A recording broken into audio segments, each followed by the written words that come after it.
Fox 61 News at 10 starts now. Tonight at 10, bracing for flu season. The warning from health experts, why it's expected to be a bad one, and what you can do to protect you and your family. Also at 10, 2 graduate students at the University of New Haven killed in a car crash this morning. What we've learned about the tragic accident that occurred just over state lines. And taking orders, there's a new crew in one Connecticut campus that's keeping students happy and full. How these guys are rolling into hearts one order at a time. But we start things off with several breaking news stories right now at 10. First, a man is in the hospital fighting for his life after a hit and run in Waterbury. Thanks for joining us here in the news at 10. I'm Ben Goldman. And I'm Jen Bernstein. The victim was hit earlier tonight along East Main Street, not too far from the Brass Mill Mall. The victim was found in the road and was rushed to St. Mary's Hospital. Last we checked, police told us he's in critical condition. We haven't heard anything from police about the vehicle involved that took off after the crash. If you have any information, please contact Waterbury Police Department's Crash Reconstruction Unit. Also breaking tonight at 10, a 62-year-old man is in the hospital tonight with significant injuries after colliding with a car while on his bike. The crash happened on the Talon Turnpike near the Burr Corners Shopping Plaza. The driver of that car was not hurt in the collision in Manchester and is cooperating with police. In other breaking news, a bizarre scene in Watertown. Police say a grenade was found this evening in the middle of town. The grenade was found by a utility crew in the area of Main Street and Cherry Avenue. Police closed down a section of the town and called in the State Police Bomb Squad unit to check it out. It was eventually determined the grenade was not a live one. Police say the area is safe and the roads are back open. Well, health experts are keeping their eyes on the flu as many states start to see an increase in cases. RSV spiking here in Connecticut, which one health director says, along with the flu and COVID, may burden hospitals. The last 2 winter seasons saw relatively low flu case counts because of masking and because of social distancing. One local health director tells Fox 61's Tony Black this evening that this will be a different flu season than years past. Influenza has been suppressed to a certain degree the past couple of winters. I would say we're overdue. Winter is coming and the flu is riding along with it. Rob Miller is the health director of the Eastern Highlands Health District, covering parts of Windham and Talland counties. He says it's hard to predict how the flu season will look, but says it won't be like recent years. In our efforts to suppress COVID-19, we were effective in suppressing many of the other respiratory illnesses. Many safety precautions that started during the pandemic, like mask wearing and social distancing, have mostly fizzled away. Miller says relaxed mitigation efforts may drive up flu cases in Connecticut. Michelle Grouse says she's preparing for that. I think it's going to add to an increase in cases for sure. I mean, we've definitely been protecting ourselves in excess over the last couple of years. So now that we've pulled back on masking and we're more than okay with going out and crowds, we're more inclined to get sick where we may not have in the past. Many states are already starting to see high flu numbers. Connecticut is still considered low, but to our west, New York City and the rest of the Empire State is seeing high numbers.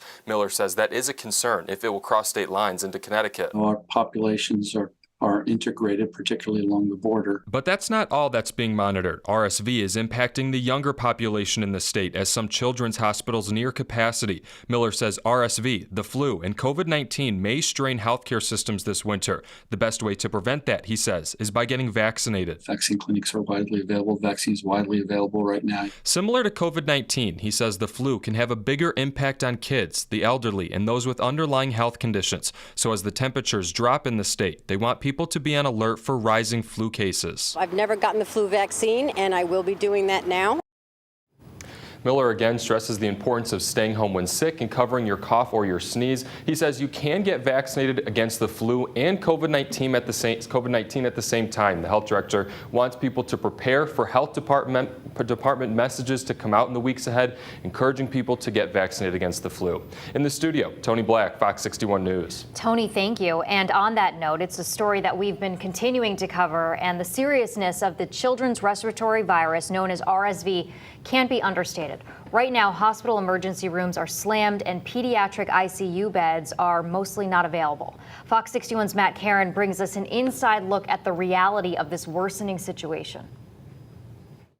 Well, let's begin this story the same way that we've started some of our other ones, and that is to say, do not panic. RSV is nothing new, and most kids who get it will do just fine at home. But as of right now, there is no vaccine for it. And here in Connecticut, we are definitely experiencing a major surge. It's very scary. Catherine Morgan's son, Grant, is just 2 months old. Respiratory distress is very concerning. He has such little lungs and can't really breathe, has a lot of mucus buildup. A few days ago, Grant got a fever of 101 and had a small divot in his chest. In 4 hours, he was using his whole body to breathe. Rushed here to Connecticut Children's. It makes me tear up thinking about it. Describing the intense scene inside. Once we got in, there's gurneys on throughout the hallway with families just waiting for a room. Confirmed by Dr. Ian Michaelo. We have, every available bed being used. In preliminary talks with the National Guard to set up a field hospital, Connecticut Children's has implemented a plan to make more beds available for kids who need the highest level of care.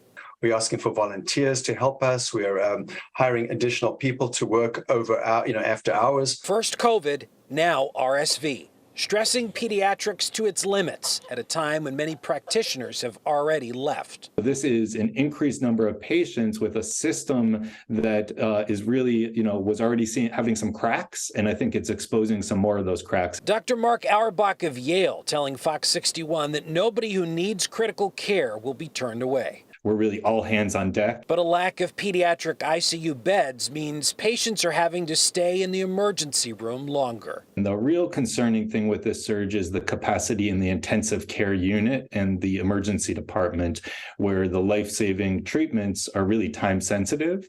And when we're beyond capacity, sometimes that could potentially lead to delays. Doctors tell me right now we really are at a critical time. If RSV cases continue to surge at the same time as the flu and COVID, it could create what many people are calling a tridemic, in which case hospital capacity would need to expand. As for right now, it's just a wait and see approach. And as for baby Grant, well, there's at least some good news on that front. We're told it's very likely that he and his family are going to be released here from Connecticut Children's very shortly. Reporting in Hartford, Matt Caron, Fox 61 News. Matt, thank you. With a rise in RSV cases, experts say it could impact your holiday plans. Doctors all around the country urging parents to be careful ahead of trick-or-treating and the upcoming holidays to keep kids safe. This is the CDC's reporting a 9.6% positivity rate for RSV over the last few weeks. Children under the age of 5 are at risk of developing more, severe manifestations. Not all of them, though. A majority will not. As for Halloween, luckily trick-or-treating is outside, but if your child's going to an indoor Halloween party, Dr. Hussein says that parents should be mindful of how kids are feeling and consider keeping children home who are feeling sick and try to make sure that kids are updated on their shots. Well, new at 10 tonight, tragic new details in a crash just over the state line in Massachusetts. We've learned that some of the victims in that crash were college students here in Connecticut. Fox 61's Brent Harden joining us in the newsroom with what we know tonight. Brent. Yeah, Ben and Jen, we have a sad update to this story. We first brought you on Tuesday. Officials at the University of New Haven say 2 graduate students were among those killed in that crash up in Sheffield, Massachusetts, just a short distance over the Connecticut state line. The university says 7 students in total were in a van that crashed on Route 7 in Sheffield. The 2 New Haven students killed were identified as 22-year-old Sai Narasimha Padamsetti and 22-year-old Pavani Gulapalli, both from India. A third person died in that crash. Officials say that student went to a different university. We've not gotten updates on how badly the 4 other New Haven students were hurt. The university is calling on the campus community to support each other. The Dean of Students sent out a letter to the campus community saying, in part, quote, "Please keep your fellow classmates in your thoughts and prayers this evening. It is at times like this that members of our community can offer strength and comfort to each other." The university is offering grief counseling to those who may need it. School officials say they are also planning to hold some kind of on-campus memorial to honor those 2 students lost. That memorial still in the planning stages now. Brent Harden, Fox 61 News. Ben, Jen, back to you. Very sad, Brent. Thank you. A wild new video tonight at 10. Check this out. Flames shooting from a Hamden home this afternoon.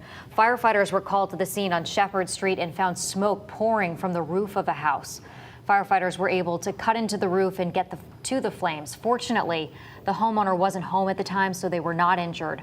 No word yet on what might have caused the fire. More new video tonight of a car that was taken over by flames after a two-car crash in Glastonbury earlier today. That crash happened just before 7 a.m. at Coleman and Chestnut Hill roads. According to Glastonbury firefighters, one of the drivers and one firefighter did suffer minor injuries.